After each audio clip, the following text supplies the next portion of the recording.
కూడా పిసిసి అధ్యక్షుడిగా నేను విజ్ఞప్తి చేస్తా ఉన్నాను. నిన్న మంత్రి గారు మాట్లాడిన విషయంలో ఒక సినీ ప్రముఖుల విషయంలో ప్రస్తావించడం, వారి మనసు గాయపడడం, ఇదంతా జరిగిన పినమట పార్టీ ఆదేశాల మేరకు మంత్రి గారు బేషరతుగా వారు వాడిన మాటల్ని వెనక్కి తీసుకోవడం జరిగిపోయింది. నేను కేటీఆర్ గారు ఒక మహిళ అని చూడకుండా ఒక మహిళా మంత్రి మీద ఒక సోదరుడు సోదరిమణికి వేసే విధంగా పూలారం నూలుకోవు దండ వేస్తే విపరీతంగా చెడు మార్గంలో ట్రోల్ చేయడం, ఎప్పుడో మాట్లాడిన ఆడియో రిలీజ్ చేయడం, ఆ సందర్భంలో క్రోధోక్తులైనటువంటి మంత్రి గారు కొన్ని కామెంట్స్ చేయడం, అంతకుముందు మంత్రి గారి మీద కేటీఆర్ చేసినటువంటి వ్యాఖ్యలు కూడా మీరందరూ గమనించి ఉంటారు.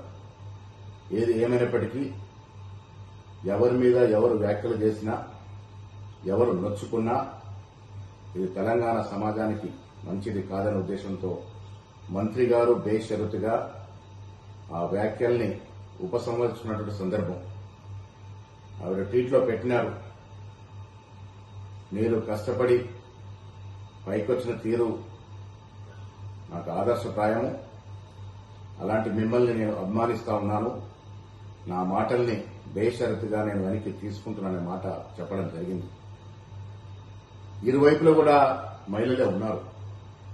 మొదటగా మంత్రి గారి మీద కేటీఆర్ చేసిన వ్యాఖ్యలు, పెట్టిన ట్రోల్స్, వివిధ సోషల్ మీడియాలో వచ్చినటువంటి అభ్యంతరకరమైనటువంటి ట్వీట్స్ మీరందరూ కూడా గమనించే ఉండి ఉంటారు.